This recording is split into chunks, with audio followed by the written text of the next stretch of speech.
According to Mr. Ngorseka, Mr. Ngorseka nak mom nim ko waxe it may have been compiled at Kairaba police station. Muna aman nak ñu ko bindé won Kairaba police station. But according to the first Ghanaian witness we call Martin, waye nak ci cadeau yi nga xamné mu ngi tuké ci Ghanaian bu ñak bi nga xamné mo fi ñaka téw di ñu xamé ko Martin, he believes that the list may have been made at Bara. Yaakar na lim bobu ñu ko bindé Bara. But for what it is worth, waye nak ci lim munti nek Bara police station, yes. But for what it is worth, ci lim munti nek rek we know that we have a list of 51 people am nañ limap juroom fukki nit ak ben who may have been to Bara police station, ñoo xamné mëna ma dem nañ Bara, or they have been to Kairaba police station. Wala ñu demone Kairaba police station.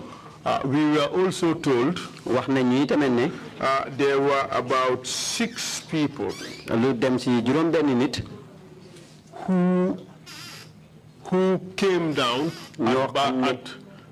at Banjul, ñoo xamné ni dañ wàccé ci Banjul, and their names could not have been written at Bara te seen tur yi mën naa amat bindé wuñ leen ca Bara because they had come off in Banjul before the boat returned to Bara. tax ñoom dañ wàcc ci tefesi Banjul gi bala gaal gi di delluwaat Bara.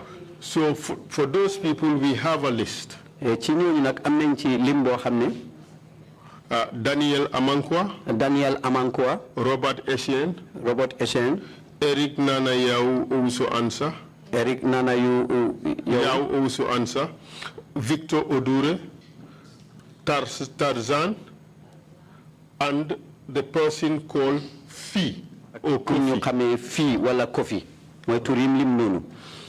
But there is another person who escaped in Bara. So that person who escaped is Dennis Ohene Kwachi. So, Council, if the list was did not include the 6 that came off in Banjul, the assumption is that the list was prepared when the second batch was coming.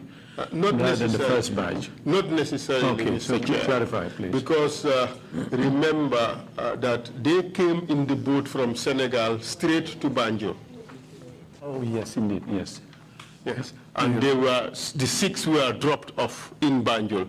It was after that they returned to Bara, they went to Bara, and then they were arrested. Okay.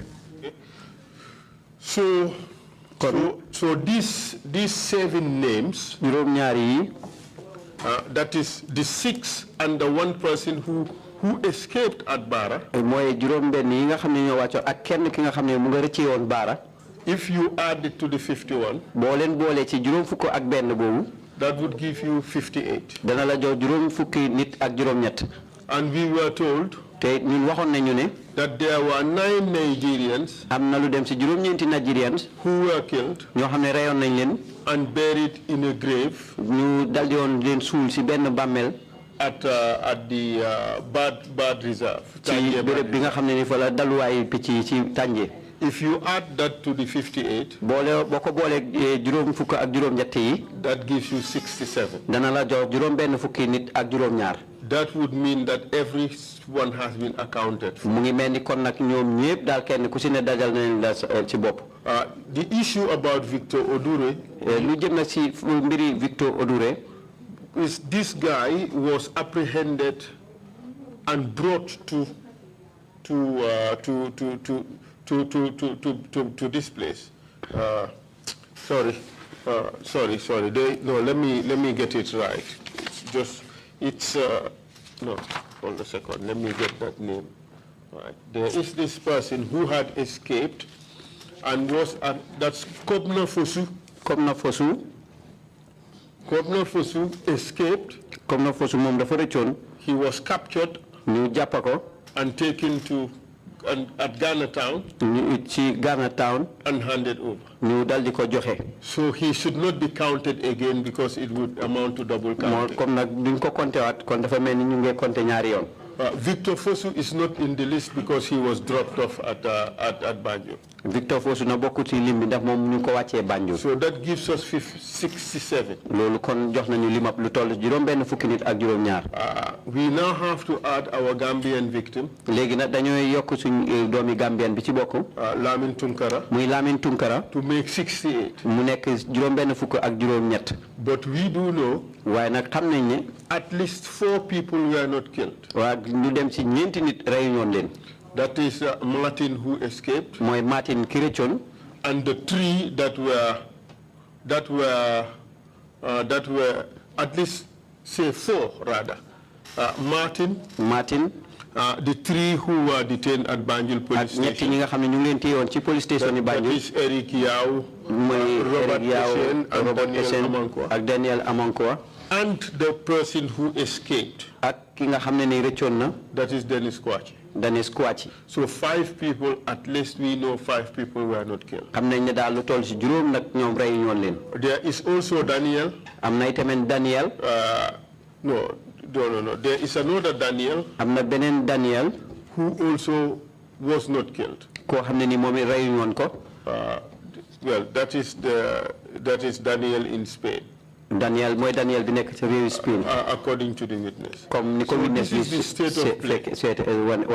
What we do not know liñ xamul nak moy is whether during these killings there are other people who might have escaped that we do not know about. Ndax ci jamono ray bi amna ci ño xamne ni joton nañu recc lool mom xamu ñoon ko. So what we can talk about is a maximum number of people who might have been killed. Liñ mëna wax rek moy lu tollu ci limi ñi nga xamne ray nañ leen. But we know that there is a minimum of 8 people who were killed. Why nak lu ci munti xew xam nañ lu toll ci juroom ñetti nit yo xamne ray nañ leen. Ci li gëna neew. Ci su tuté be tuti. That's the state of play. Wow. Do you have any questions? Council, the 9 Nigerians, were they killed at the bird reserve? The evidence of Pa Ahmad Jallo is that he was told by Sedi Khan, who was a PIU officer, that when Pa Jallo went to the scene, went to the PIU office, they were very scared because they had just buried 9 Nigerians in a mass grave. But they were scared that Pa Jallo would ask them questions about that. But Pa Jallo did not, because he did not know about it. These were the bodies that were buried quickly because the daylight was coming. But that is Pa Jallo's theory. He says later, after he was told about this in England, he believed that they might have quickly buried those bodies because the daylight was breaking. But isn't it those bodies that were exhumed and repatriated them to Ghana? There's a bit of confusion if you recall the documentary on it, that the bodies that were in that man's grave may not have been the bodies of Ghanaians, and then they got into forensic thing, the absence of all that. That is a theory, Mr. Chair, which is being examined at the moment, is being explored.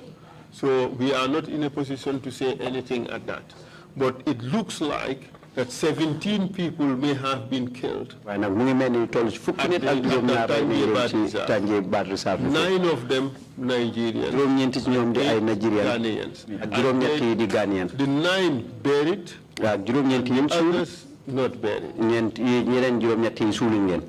And what may corroborate that story is the story we heard about Victor Fosu. Because he escaped, he allegedly escaped from the bird reserve. ndax moom dafa rëcc ci béréb boobu nga xam ne mooy bird reserve bi. Because 2 strong Nigerian men were fighting with the soldiers. ndax lu dem ci ñaari ponkali Nigeria ñoo doon xeex ak soldat yi. And advised him to run away. ci lañ ko wax ne ko mu daw. So if he lives to tell that story, su fekkee ne dund na pour nettali mbir moomu. that would go to support the theory that there were Nigerians at the Tanje Bird Reserve. loolu dana doon wéral nag nettali bii ne amoon na ay Nigerian yu nekkoon ci Tanje Reserve Bird Reserve bi. who may have been killed. ñoo xam ne ni reyoon nañ leen. So if you put that with the theory or the story that 9 Nigerians were killed and buried quickly. boo ko méngaleeg juróom-ñeenti Nigerian yi nga xam ne wax nañ ne rey nañ leen suul leen si saasi. The latter would support the former. kon nag da nga gis ne daal dana nekk loo xam ne dana ko roxandi nii ki njëkkoon a wax. And that is the reason why, Mr. Chair, we gave you an exhumation warrant to sign. Yes, moo tax nag Mr. Chair ñu joxoon la nag ndigal pour wàlli suuli. Any further questions on this? Imam si mu ne ndax am nga beneen loo war a laajte ci mbir moomu. Yeah, good. may gam bi. li ma jàkkaarloo rek mooy 51 yi ndax yëpp dañ dee fii. I was doubted whether all the 51 died here. ak ñoom yëpp fuñ dee. Or where they were rather killed here and where were they killed? Mr. Chair, you would recall. Mr. Chair, danga soo mënee fàttaliku. Omar Jallo testified. Oya. Omar Jallo ñu xamee ko Oya daldi woon na fi gaaral ay kàddu. And he said he participated in the killings of 3 trips. wax na ne moom bokk na ci rek lu dem ci ñetti trip. And each trip was about 15 people. te trip bu nekk nag lu dem ci fukki nit ak juróom rey nañ leen. That's about 45 people. loo xam ne ni daanaka toll na ci ñeent fukki nit ak juróom. We also know xam ne ñi tamit ne. that there were 8 that were killed in Tanje Bird Reserve. am na juróom-ñett yoo xam ne rey nañ leen ci Tanje Bird Reserve bi. So if you include that, soo boolee loolu. that gives you 53. dana la jox juróom fukk ak ñett. And we were told te waxoon nañu ne. that 9 were killed. juróom-ñeent rey nañ leen. So the number would take us to 60 something. kon lim boobu danañu yóbbu ba juróom-benn fukk ak dara. That's 61. lu dem ci juróom-benn fukk ak benn daal. If you add boo boolee. the 4 that have not been killed, ñeent yi nga xam ne ni rey woon leen. it takes you to 65. mu yóbbu la ci juróom-benn fukk ak juróom. So you see, if you add the one that escaped, ak nga seet kenn ki nga xam ne ni rëccoon na. so the numbers are beginning to make some sense. kon nag da nga gis ne daal lim boobu mu ngi def loo xam ne ni dal na xel. But considering that we do not have access to the grave, waaye nag comme que mënuñoo jot nag bàmmeel boobu. in the Fonyis and the Casamas, ci Foni gi ak Casamance. we are unable to tell exactly where these people were killed. duñ mën a wax nag xaqan ne ñii fan lañ leen reyee. But the stories of the junglers and the story of Martin are basically corroborative of one another. waaye nag li nga xam ne nii jongula si nettali nañ ko ak Martin danaka daal wéralante nañ. Any further questions? Yes, indeed. But before turning to the deputy, I guess our task in putting together a consolidated list is going to continue. It can be. Yes, it can't be resolved here. It can be. We have to wait until we hear all the evidence. But ultimately, the goal should be to put together a consolidated list that would come out. It may not be the definitive list of people killed among these West African migrants, but we'll do our best to come up with what is Mr. Chair, what we have Mr. Chair, mu ne liñ am. is the list of all those who were involved. mooy tout li muy ñi nga xam ne ñëpp bokk nañ ci.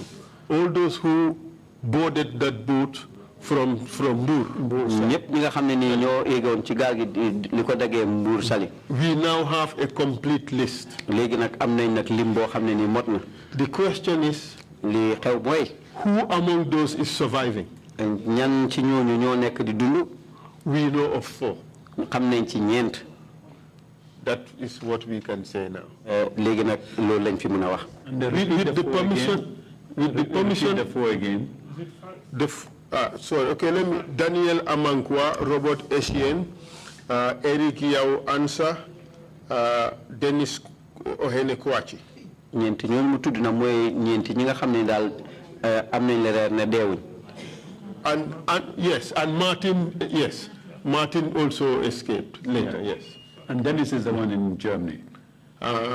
Yes. Yeah, okay. And Daniel is in Spain. Spain. Yeah. Deputy Chair, you have the floor. Mine is in relation to the two females that were mentioned. moom nag mu ne li muy laajte mu ngi jëm ci ñaari jigéen ñi nga xam ne ni boole woon nañ leen ci lim boobu. I think it was Oya Diallo who had mentioned this Julia, or one of the junglers anyway. yaakaar na ne Oya wala kenn ci jongla yi tudd na lu jëm ci mbiri Julia. So we are presuming that this Julia is Juliana Mako from Ghana. moom daal kon ñu nga xalaat ne Julia boobu mooy Julia Mako bi jóge koo Ghana. Is it Ghana or Togo? Juliana came from Ghana. There is the other one, Janet. Okay, all right, thank you. Juliana mu ngi jóge koo Ghana am na keneen ku tudd Janet. From Côte d'Ivoire. ku jóge koo Côte d'Ivoire. Yes. But she seems to have fallen through the cracks. Nobody knows anything about her. waaye nag ba léegi nag kenn xamagul dara ci mbiram. I would really want us to follow up on this. bëgg naa nag ñu dal di topp loolu. We would follow that up. danañ ko bàyyi xel nag toftal ko. The commission would recall that one of the witnesses testified that the ladies were at the PIU. danañ fàttale commission na fàttale ne ñenn ci jigéen ñi ñu ngi woon ci PIU bi. And the fact that Julia was executed as per the junglers comme ni nga xam ne noonu la ko jongalee nettee ne Julia moom reyoon nañ ko. may also suggest that perhaps mën naa wéral nag ne mën naa amat. Janet suffered a similar fate. Janet tamit loolu moo ko mujjee dal. But we would continue to investigate. If the commission agrees, waaye nag danañ continuer di gestu bu fekkee commission bi nangu na. This list can be published internationally. bu fekkee ne lim bi mën nañ ko feeñal ci birim réew yëpp. And the survivors would be asked to contact the TRRC. ñi nga xam ne nag ñoo ci muccee ñu dal di jokkoo ak TRRC. So perhaps that may help put the rest. yaakaar naa loolu nag dana mën a dimbale. The question whether there are other survivors than we know. leeral ndax am na ñeneen ñoo xam ne mucc nañ ci lu weesu ñun li nga xam. Because also I know that Tarzan, ndax xam naa itamit ne Tarzan. we don't know anything about him. xamuñ dara lu jëm ci mbiram.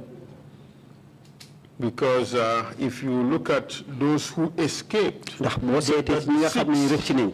the 6 that were dropped off in Banjul, di juróom-benn yi nga xam ne ñoom lañ njëkk a wàccee Banjul. we know that 3 were captured. am na ñett ñoo xam ne ne jàpp nañ leen. We don't know.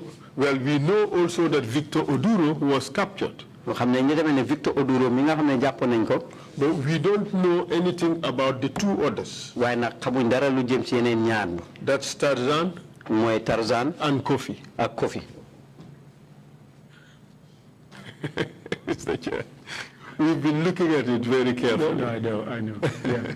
And I don't think the Commission would have difficulty in, once we are close to having consolidated list, making that public.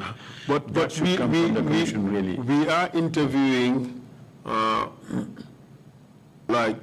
officials at Ghana, and we've been told that apart from Victor Oduro, there was somebody else who also showed up in Ghana Town and was surrendered to the police in Ghana Town. Considering that Victor Oduro was also surrendered to the state, it would not be surprising if that person was also surrendered to the state. So it now looks that all of them really wound up on the state. As I said, we'll do our best to come up with a definitive list. We just need to be a bit careful. There is only one witness,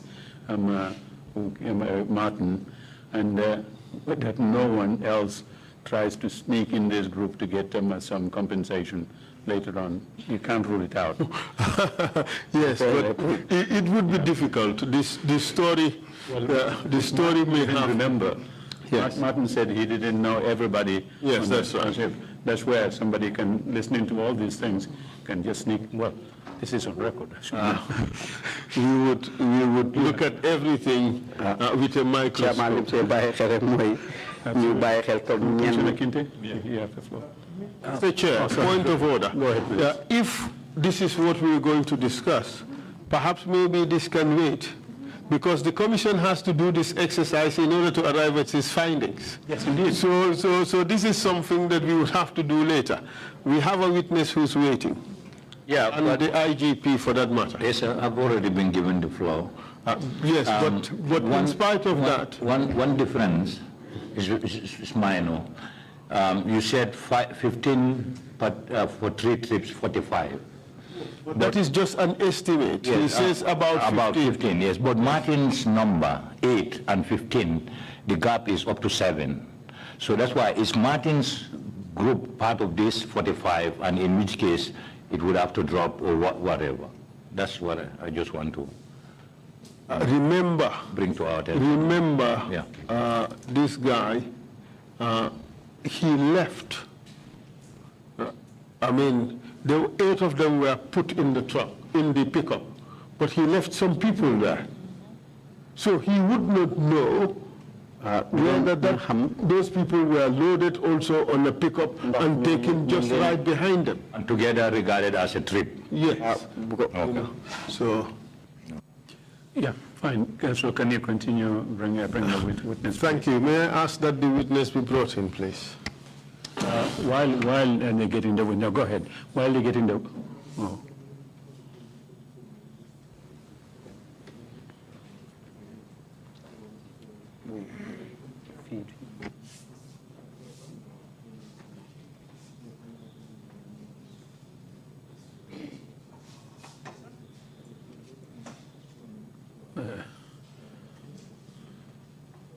Council, while we're waiting for the witness to come in, this part of our proceeding is not going on live, is it?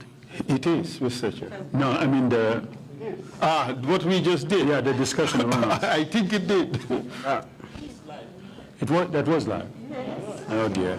Mr. Chair, don't worry, you just made me look good. I just want to, no, Thank you. we're going to delete some part of it.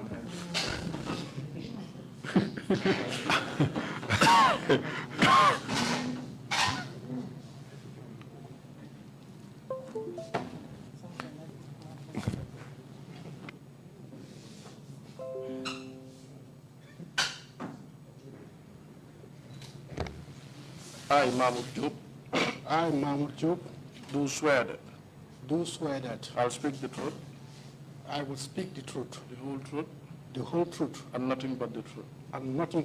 So help me God. So help me God. You will be seated, sir.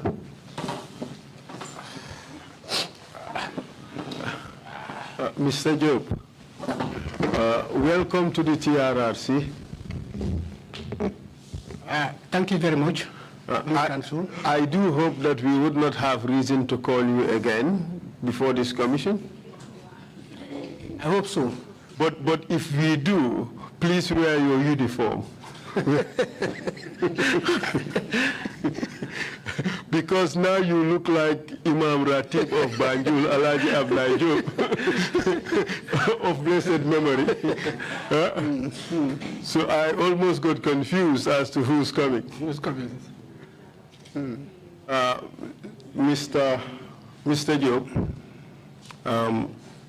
you are called here today to assist the commission with some few basic administrative issues. Can we have interpretation in Wolof? Okay, I was waiting for the order. Sorry. Thank you. Sorry about that.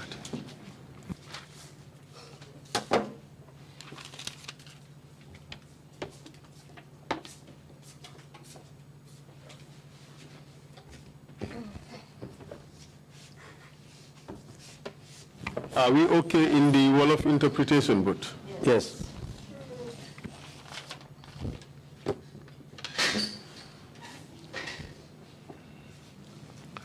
Mr. Jobe, Perhaps your appearance today would raise some questions as to why it is important that I clarify that at the very outset, so such that it would not leave questions lingering in people's minds as to why you are called here today. Mr. Jobe, hejna sa teewaay fi dina jaaxal ñu bari loolu tax nag ma bëgg wala ñoo tàmbali ma leeral li nga xam ne moo fi sa teewaay balaa ñoo indi ay xel ñaar ci xeli nit ñi. We know that you are Inspector General of Police. Xam nañ ne yow yaay njiiti police yi. We know that you have administrative and command and control over the police. Xam nañ tamit yow yaay ki nga xam ne yaa jiite lépp loo xam ne mooy dox ci wàllu liggéey ci police bi te yow sa kàddu mooy li nga xam ne it mooy dox ci police bi.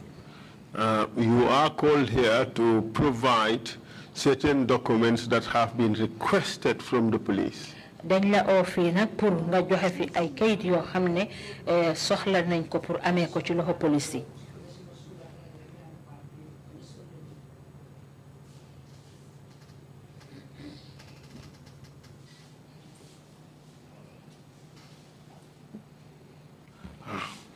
And because you are the boss, police boss, you are being asked to produce certain documents before the commission.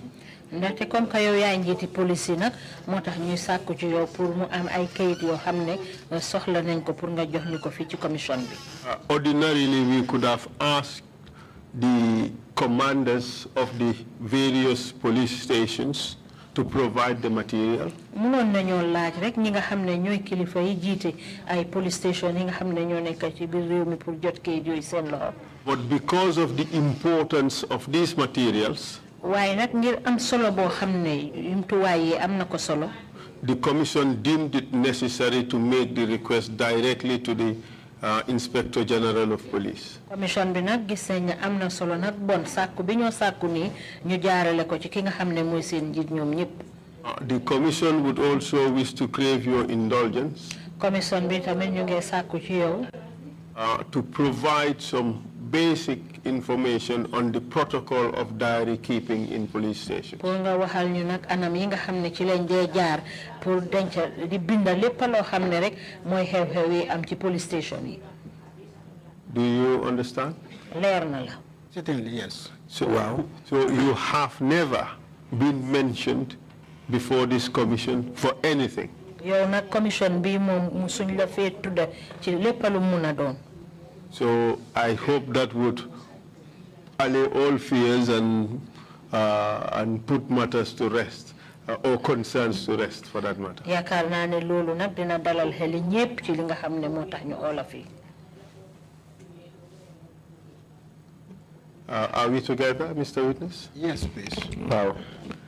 You have just taken an oath to speak the truth. Waat nga léegi nag pour wax dëgg. You know as much as I do that it's a violation of the laws of this country to provide false or misleading testimony. Ni ma ko xamee rek yow it noonu nga ko xamee ne nag lu waa réew mi nanguwut képp koo xam ne waat nga ba pare nga wax loo xam ne doonu dëgg. Mr. Witness? Yes, please, I am. Well, maa ngi ànd ak yow. You are also aware that it is an offense to provide false or misleading information to the commission. Xam nga tamit ne yaxaluwaa la pour nga joxe fi ay xibaar yoo xam ne doon dëgg wala nga joxe fi xibaar yoo xam ne dafa réeral commission bi. Yes, I do. Wow. Can you kindly provide the commission with some basic guidance on the essence of a diary in a police station? Ndax di nga mën a waxal commission bi njëriñ li nga xam ne mooy njëriñi daayira bi nga xam ne ci la ñoo binda lépp lu yëngu ci police bi lan mooy njëriñam. Yes, please. Waaw. Can you kindly let us know? Nga ñu ko wax ñu xam. Xew yi nga xam ne ñu ngi leen ay clamé si police yi dañ ko fa de bind. There are basic principles attached to keeping a diary at police stations. Na ay sarta yu nak yo xamne yu bari lañ yo xamne ni dal dinañ ko ci andale ci lutax ñuy tek nak kay téré bobu ci police station.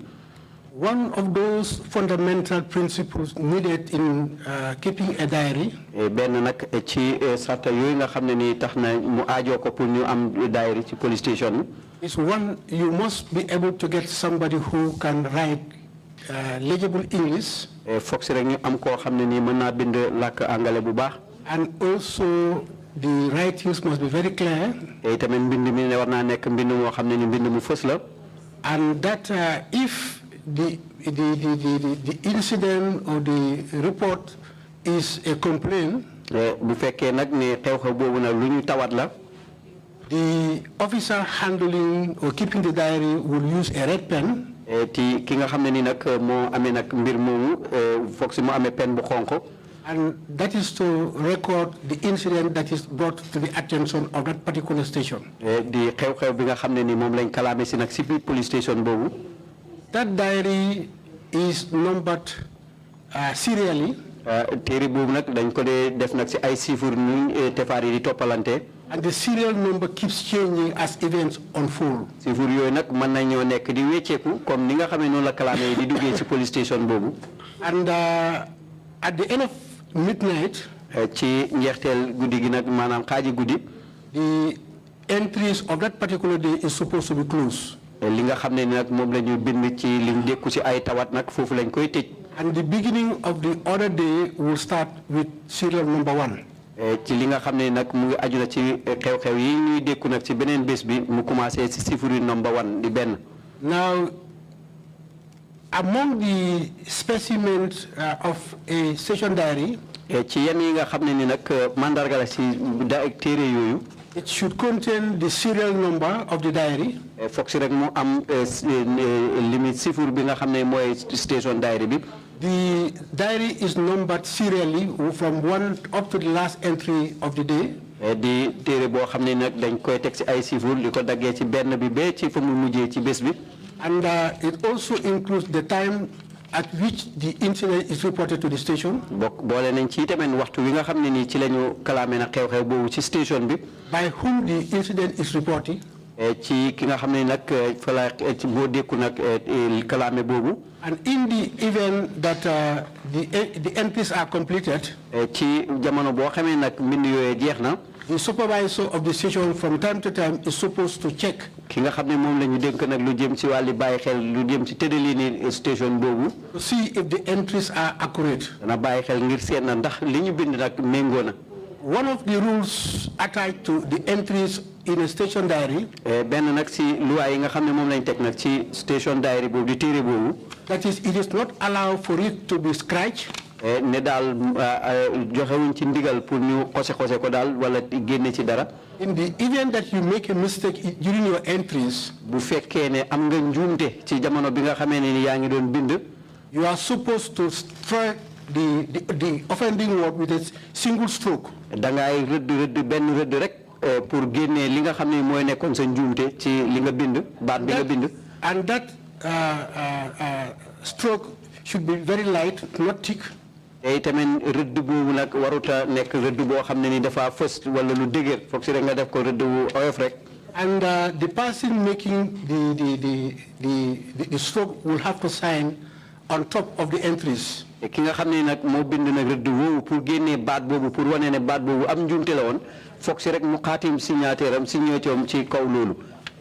Then if the activity requires or entails the reporting of duty by officers, which is not actually a complaint. bu fekkee nag ne mbir la moo xam ne ni mu ngi aju ci wàlli liggéeykat yi seen ñëw liggéey te du loo xam ne ab kalaame la. What the officer can do is to use a blue pen or use a black pen. Li officer boobu war a jëfoo rek mooy mu jël pen bu buloo pen boo xam ne mbindam mi bu buloo la wala bu ñuul. But according to the first standing orders during the first standing orders of the police force during the First Republic, ci nguur gu njëkk gi nag loi bi nga xam ne nii moom lañ ci natt nag ci mbiri police yi jamono boobu. requires that the officer keeping the diary will use one of the two pens, either red pen or blue pen.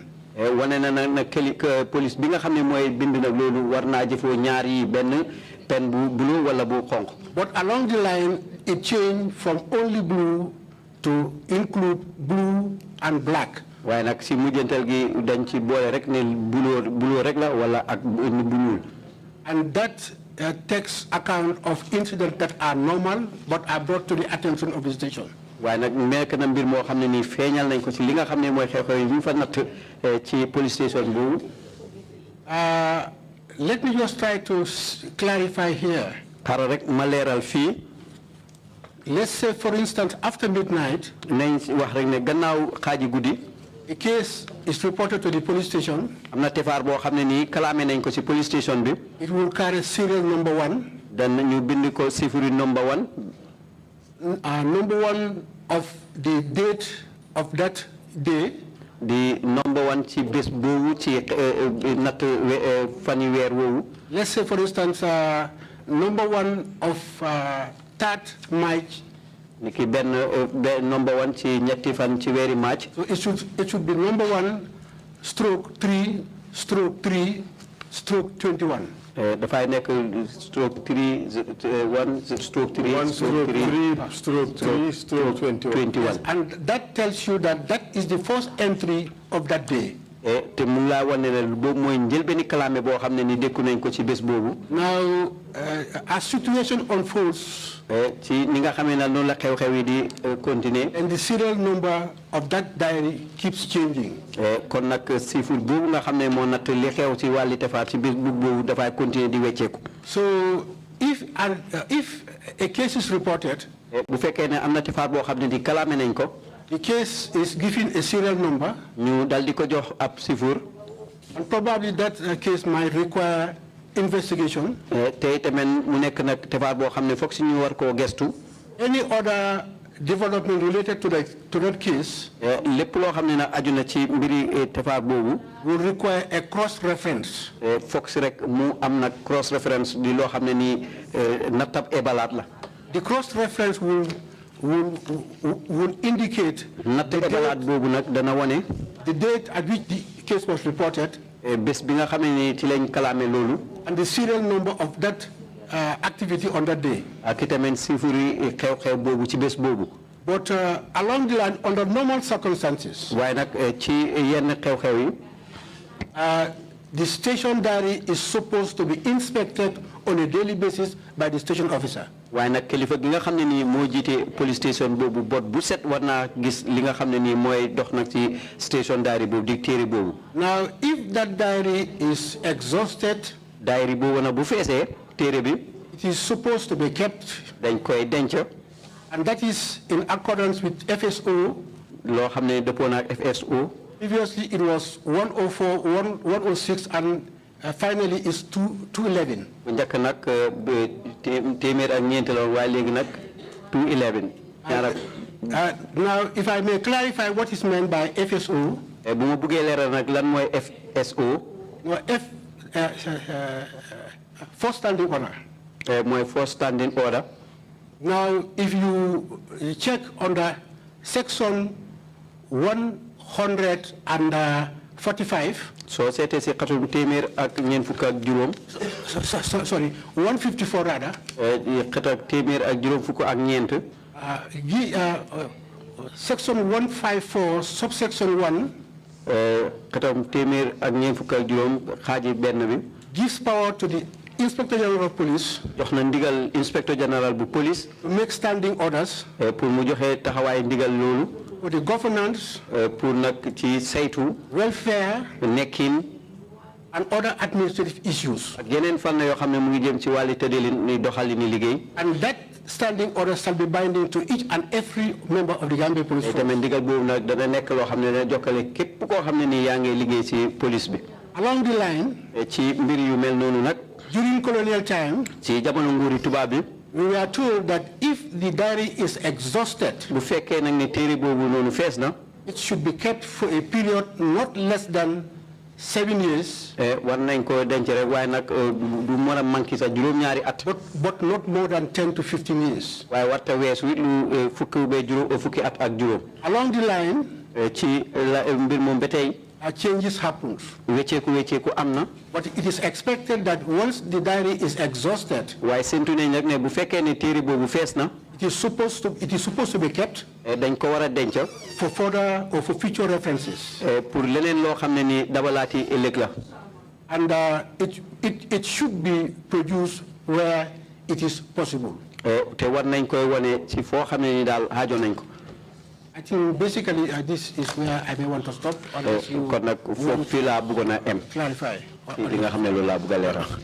Thank you very much, Mr. Jobe. This is quite comprehensive and very exhaustive. Thank you very much.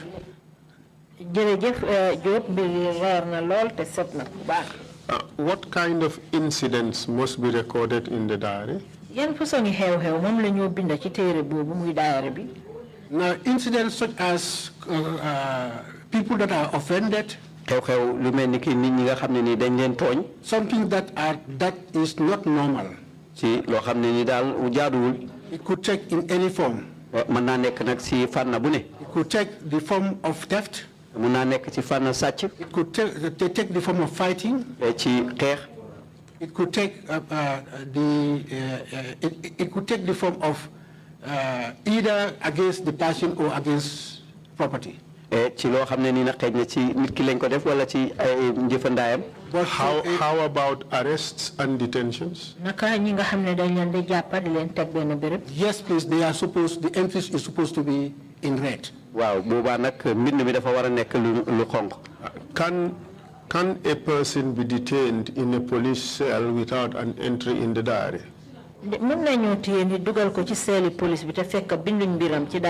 Under normal circumstances, the answer is no. Would it be, in fact, a reason why to reprimand or to punish an officer for failure to make such entry in the diary?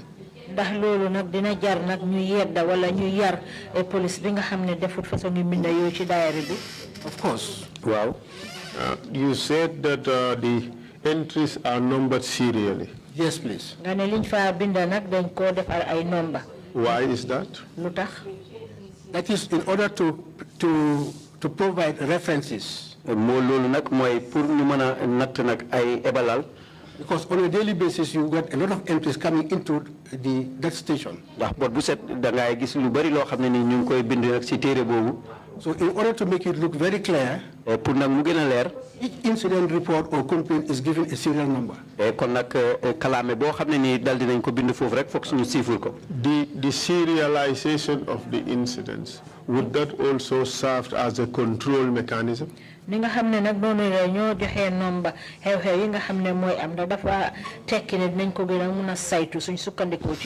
Yes, please. Wow. And in fact, control of the station diary is important in the work of the police, isn't it? Yes,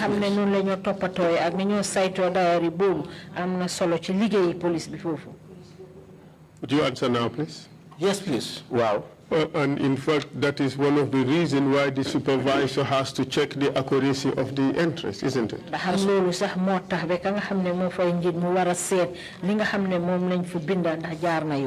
In Kenya, it is called an occurrence book.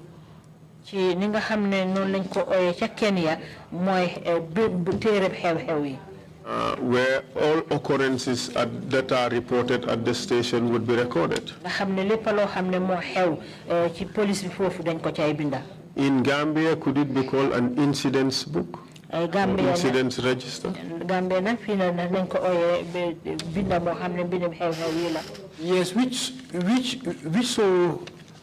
whichever word you use will qualify the essence for which it is used, because it's an incident register.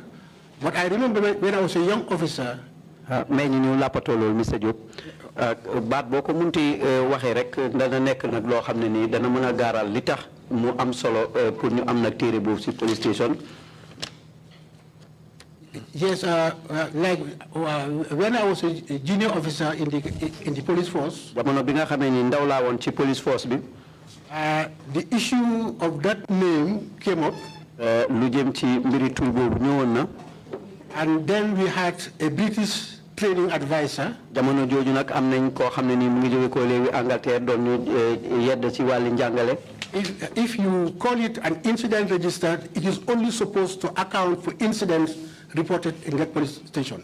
na boo ko ooyee nag li nga xam ne nii mooy turi incidents muy xew-xew kon dafa mel ni rek xew-xew yi nga xam ne moom lañ kalaame ci foofu rek lañ fay def. And in our own situations, ci suñ jamono nag. the diary takes account of incidents and activities done by police officers. daayira bi dañ fa di bind nag xew-xew yi nga xam ne moom lañ fa kalaame ak yeneen jëf yi nga xam ne ni sax di police yi ñu ngi koy def. Thank you very much for that. And the integrity of the diary must be preserved, isn't it? Correct.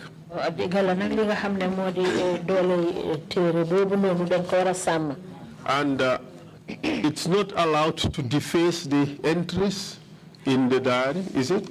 Exactly. And you, in fact, did say that if something is to be changed, the person just has to strike through that writing and sign it, correct? wax nga ne sax bu fekkee ne jamono am na bañ bugg a wecci liñ binda borom bu ko weccee ba pare dafa war a sign pour wane ne moo ko wecci. No, du ko wecci dafa binda dafa rëdd ci kawam rek ba pare signé ko. And the reason for this is that the changes have to be legible, have to be readable, so that one would know what the changes were. Exactly. And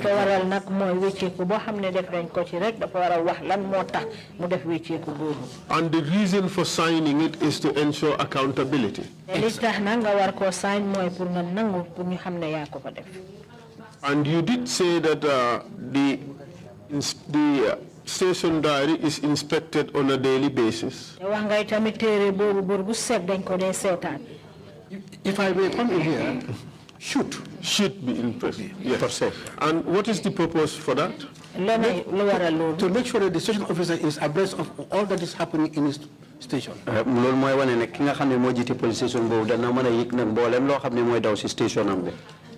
In your experience and your knowledge of these things, can or should an incident involving tens of people of a serious national security implication, could that escape entry in the diary? ci sa wàllu xam-xam ndax xew-xew boo xam ne ëmb na lu toll ci ay fukki nit yoo xam ne mu ngi aju ci lépp lu dem ci yàq kaaraange réew mi ndax loolu mun naa doon loo xam ne mun naa jékki-jékki wecc ci téere boobu. Not at all. déedéet warta mën a ne. Such an event must be recorded. Must be reported. xew-xew yooyu fokk dañ ko war a binda. fokk si rek ñu bind ko. And where individuals in such incidents are put in a cell, bu fekkee ne would that too be recorded? ñi nga xam ne ñoo ci bokk dugal nañ leen ci biir seel bi ndax loolu tam dañ ko war a binda. Under normal circumstances, yes. Their search and placing cells should be entered in the diary. Wow, si nu mu waree daal dañ leen war a bind ci book boobu. Because that activities, I mean, is received by that particular police station. xew-xew boobu nag ñi ko dalal mooy police station boobu. How about if detainees in a police station are handed over to agents of another security unit? naka nag su fekkee ne ñi jàpp téye foofu ci police station bi jël nañ ko jébbal ko yeneen ndaw yoo xam ne ñu ngi ci yeneen fànn ci kaaraange gi. That entry should also be reflected in the diary to say A, B, C, D are all handed over to X, Y, Z. waaw loolu tamit foog si ñu feeñ ci téere boobu pour wane ne ñii ak ñii ak ñii jël nañ leen jébbali leen ñii ak ñii ak ñi le. We are investigating the issue of the arrest, detention, and subsequent release of about 51 Ghanaians at Bara police station. ñu ngi gëstu nag lu aju ci jàpp ak teg benn béréb ba pare bàyyi lu toll ci waa Ghana yoo xam ne dem nañ ba ci juróom fukk ak benn ñu jàppoon leen ca Bara police station. And I have these questions for you. dama la bëgg a laaj lii nag. the fact of the arrest of these people, this group of people, should that have been recorded in the diary? ñi nga xamne ñoy mbolo mi nga xamne ñom lañ japp fofa ndax war nañ ko bind ci diary bi. Obviously, yes. Wow. Yes.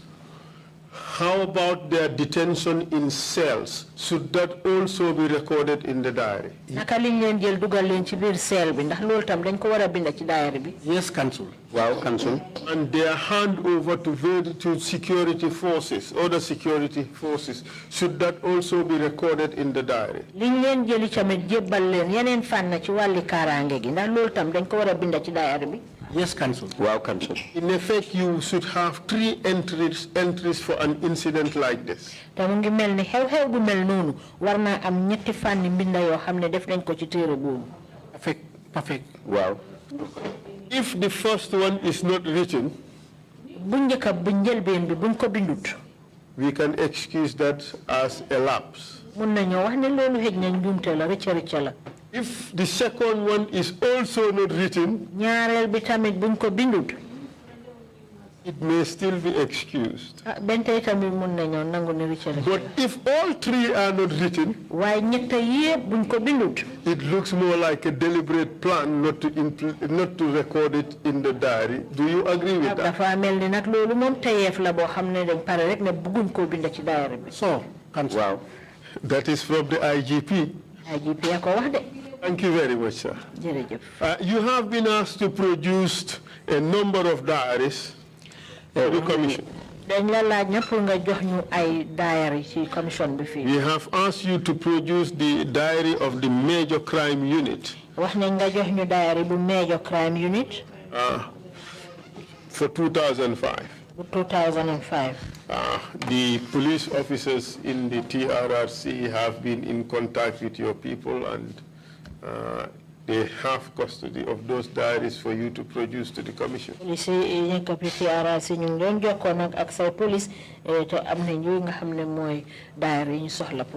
Abdou Mane, you can wear your police hat now and provide support for your boss.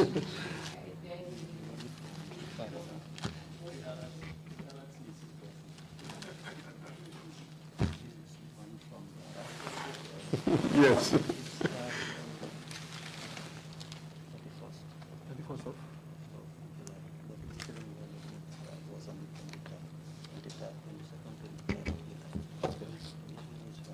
Microphone, please, microphone. Turn it off, turn it off.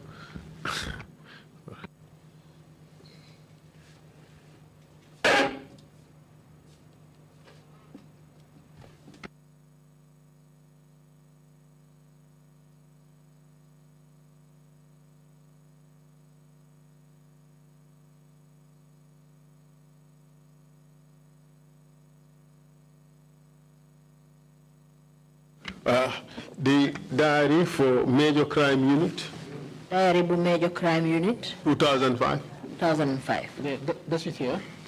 Mola, can you bring it? Could you tell us the date on the diary? Besi, bindati diary. 29th of June, 2005. June 2005. Thank you very much. Could you produce that one?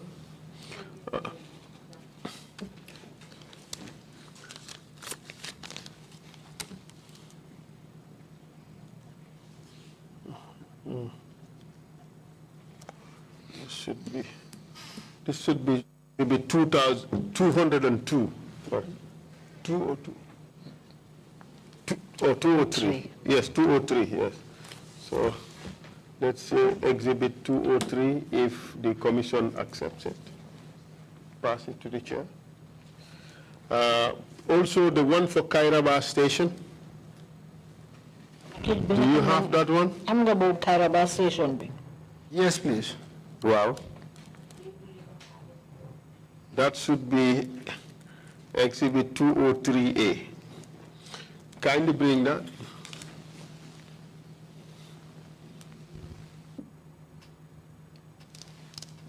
Could you remove it from? No, I think if you remove it, it's good to shut out because it's in a very bad shape. If you would want to see it, bring it, I would open it. It's terrible. No. Why is it in a bad shape? I don't know. Put it in. Yeah, the IGP said it is terrible. I think terrible is an understatement. Do you agree, IGP? Yes, it's not normal anyway. I want to say that it's not very normal. Well, this is a very important diary. Indeed. But what I have seen here, oh my God. The camera, someone should say that. Ha! Get your sanitizer also close to you, Elsa. Oh, oops. Could we have this? Could we have? Oh my God. Mr. Jobe. Yes, please. How do you feel that your police force is delivering to the Commission of Inquiry a diary like this? Mr. Jobe, no yek nak fi nga tok nonu gis na yow sa police ñu ngay jox commission bi diary bo xamne ni la mel. It's rather unfortunate. And terribly embarrassing. This is how public records are kept in the police. No counsel. Did it cancel? Used to be kept in the police station, in the police. No counsel. Did it cancel? Well, this is not what it ought to be, isn't it? Well, now we have seen this. Are you going to do something about police keeping their records? Before that, Council, from what state or which station did this come from? Kairaba. From Kairaba. Kairaba station. Yes. Thank you. It's in a state that it's so bad that no one can glean any significant information from it.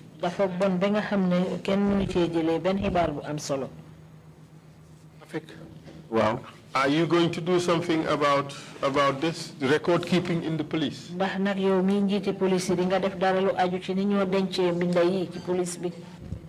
Yes, Council. I have already started, and hopefully before the end of this month, the records at headquarters level and other regions will be I will make sure that it is computerized, and it's going to be stored in a separated store. The store is almost nearing completion now. Wow, Council, commencé nañ ko sax préparé waaye fii ba weer yaakaar naa ne buntu liggéeykaay police yëpp seen kayit yi dañ ko bugg di bind mu set tey tamit danañ ko def sax ci computer te am na fu ñuy defar foo xam ne ni fa la ñuy munti denc ci téere yi. Perfect. That's the way to go, and I do hope that the computerized versions would have backup. Yaakaar naa ne yooyu ngeen def na ci biir computer bi dina am yeneen yoo xam ne di ngeen ko def pour garder ko. Certainly, Council. We have also asked for the one for Bara. Laajte nañ tamit bu Bara bi. Laajte nañ it bu Bara.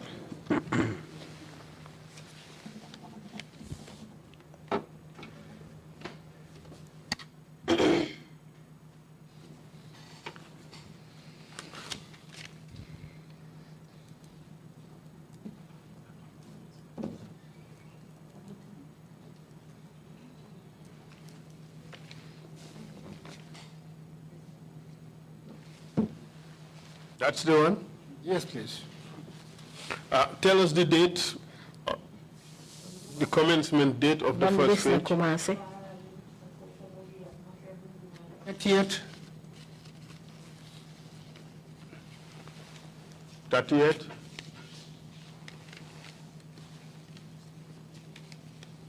Let me go here.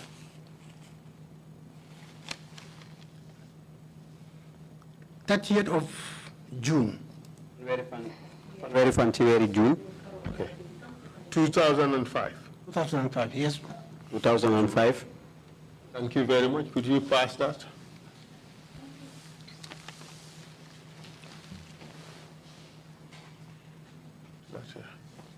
So, Mr. Chair, if you accept, that should be Exhibit 203B. Yes.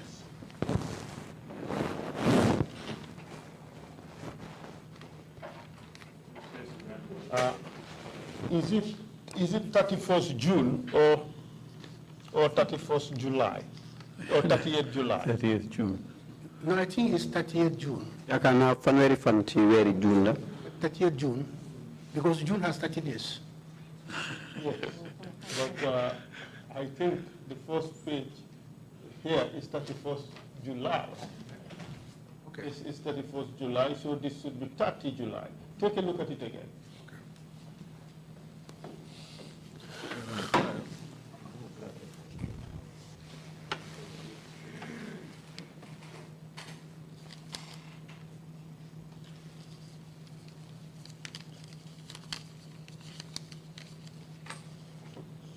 It's July. Wow, July la. It's 30th July. fanweeri fan ci weeri July la.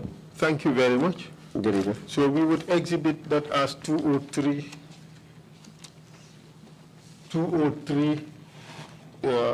B.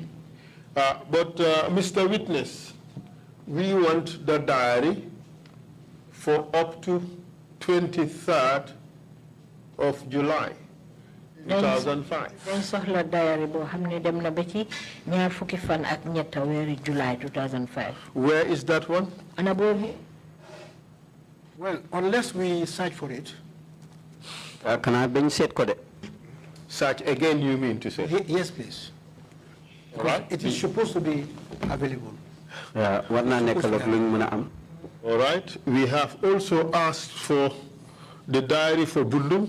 Do you have that? I think that was the request came on Monday, and they are finding it out. Hopefully. yaakaar naa sàkkuteef boobu na mu ngi ñëw ni ki altine lañ ko jot te fi mu nekk nii ñu ngi koy seet. We also need the one for the PIU. soxla nañ tamit bu PIU. No, for that of the PIU, I did not get the request. bu PIU bi nag jotuma nag sàkkuteefam. So may I ask that the Commission grants an order for the diary for Bundung for the period July and August 2005? ndax mën naa sàkku itamit ci commission bi ñu joxe ndigal pour ñu laajte nag téere bi nga xam ne ni mooy bu Bundung. Mr. Jobe, do you want to take notes or you want us to send you a letter? Yes, I can take note and work on the request, and I'll get it as soon as possible if it is available. Okay. waaw bëgg naa ko bàyyi xel nag nga xam ne naa mun a liggéey nag lu aju ci wàlli sàkkuteef googu noonu pour mu mun koy joxe ci nu mu gën a gaawee. Yes, for Bundung, it should be for the period of July and August. bu Bundung bi dafa war a taw ne jamonoy July ak August. For PIU, also July and August. PIU bi tam July ak August. Of 2005. atum 2005. And for Bara, bu Bara bi nag. it should be for the first to 29th of July 2005. dafa war a nekk njëlbeeni fan ba ba njeexteeg July 2005. Noted? Yeah, Council, your request is granted. Thank you very much, Mr. Chair. Mr. Witness, what we have noticed is that seede bi liñ seetlu mooy ne. all the diary entries liñ binda yépp ci diary bi. that are relevant to this investigation are missing. nga xam ne am na solo ci gëstu bi ñoo def nii de yëpp ak ci manqué. All of them. Yep. Except for the major crime unit. Ana bam des nag bu major crime unit bi. Perhaps there is a reason for that. na loolu am na lu tax. Those who were detained at the police were not killed. ñañ fa téye woon reyuñ leen moo tax. Would you give the commission a date when you will report back about these diaries? mën ngaa jox commission bi bés boo xam ne di nga mën a dellu si waat ci mbiri diary yi. Yes, probably if I can be giving from now to what's next week, because it's going to be an exhaustive searching. Kanaa rek ba fi ma may rek fii ba beneen bés bu ay bii ñëw ndax foog si rek mu nekk mbir moo xam ne dañ koy seet. Because like you have mentioned, it's very relevant that this information is made available.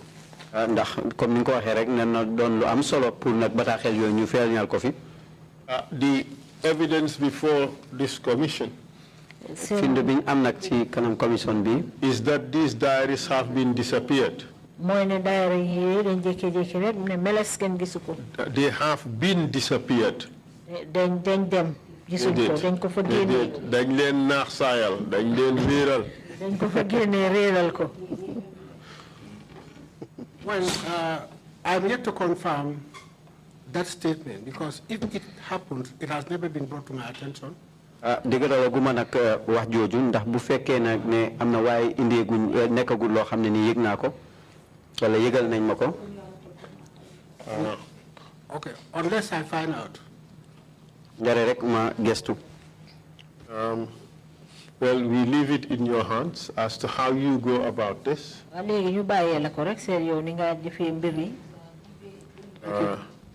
you, Council. Council. So, is it okay for your return date to be Wednesday, next week Wednesday?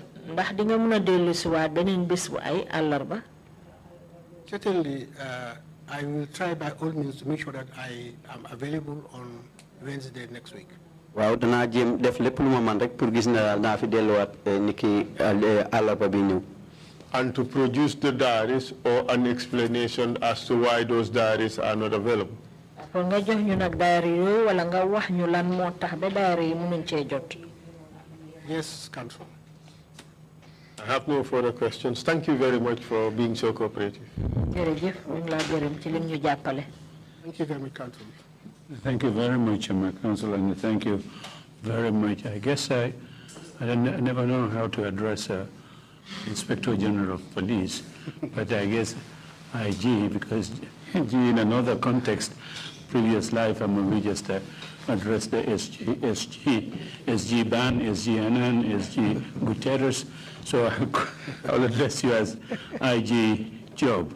Again, thank you very much indeed, Dama, for coming to assist us in this. I believe you will be an expert witness who's come to Adrama to assist the Commission in its work. You're not a victim, you're not a perpetrator, but somebody who's just come to assist us. But again, thank you very much indeed on a very short notice like that to come and assist us. I hope your digitization of your records would go smoothly. It does involve a lot of money.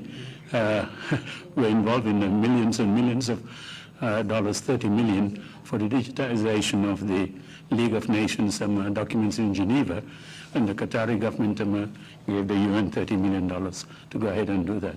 You may get millions also from somewhere to digitize your records. But again, thank you very much indeed for coming to assist us. Thank you. Thank you. Okay, we will resume tomorrow at 10 o'clock. We come back. Thank you all very much. Meeting is adjourned.